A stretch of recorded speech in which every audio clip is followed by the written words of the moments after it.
Bonjour à toutes et à tous, je me présente Mickaël. Bienvenue sur cette chaîne podcast dédiée exclusivement au code de la route. Aujourd'hui, je vous propose la fatigue.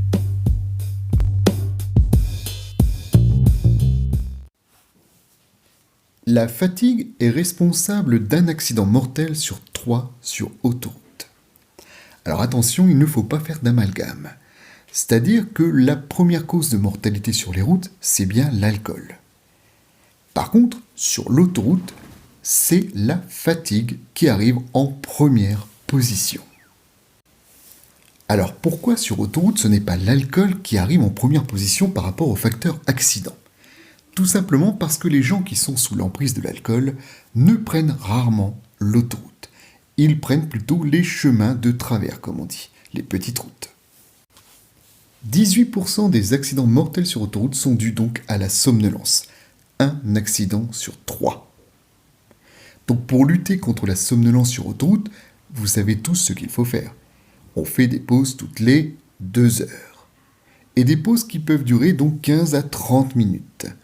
On s'aère, on marche, on se détend, on fait une micro-sieste, pourquoi pas. Les heures à risque, lorsque l'on parle de somnolence au volant, sont entre 2h et 5h du matin. La période où le corps a envie de dormir. Il y a un autre créneau horaire dans la journée que vous connaissez tous. Entre 13h et 15h. Le créneau de la digestion, la fameuse sieste. Eh bien, entre 13h et 15h, il y a également donc un risque de somnolence au volant. Donc on retiendra entre 2h et 5h du matin, également entre 13h et 15h. Comment reconnaître les signes de la fatigue ? Le premier qui me vient à l'esprit, c'est le fameux bâillement. Les yeux qui picotent, la douleur au dos, la douleur à la nuque, l'envie de changer de position. Et également le fait d'être irritable. Tout ceci sont des facteurs qui disent que vous êtes fatigué. Et le seul moyen pour résoudre la somnolence, on est tous d'accord, eh bien c'est le sommeil. Attention, 5 heures de sommeil ou moins la veille d'un départ multiplie par 3 le risque d'accident. Donc pour limiter l'apparition de la fatigue au volant, eh bien d'abord je pars reposer. J'évite de rouler uniquement la nuit. J'évite également, vous savez, de faire ce fameux repas copieux, la bonne choucroute avant de partir. Et je fais des pauses régulièrement, toutes les 2 heures, et au moins 15 minutes.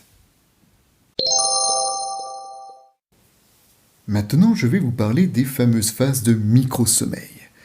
Il y a des études très sérieuses qui ont été faites, avec donc un panel de conducteurs qu'on a fait rouler la nuit sur 400 km sur une autoroute entre Paris et Lyon, et il s'est avéré que ces conducteurs ont eu en moyenne 6 minutes de phase de micro-sommeil cumulée.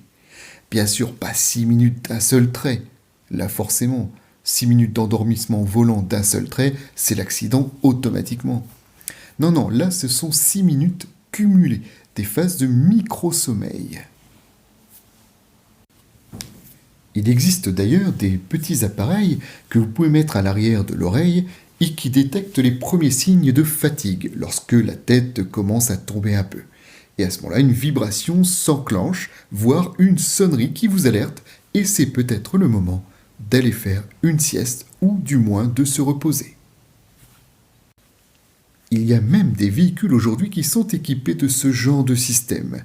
Le véhicule est capable également de détecter les premiers signes de fatigue.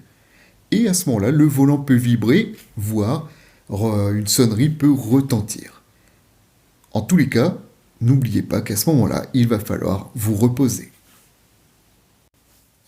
Et bien voilà les amis, c'est fini pour ce podcast donc sur le thème la fatigue au volant. Je vous retrouve prochainement pour d'autres émissions de podcasts réservées exclusivement au code de la route. Je vous remercie, à bientôt.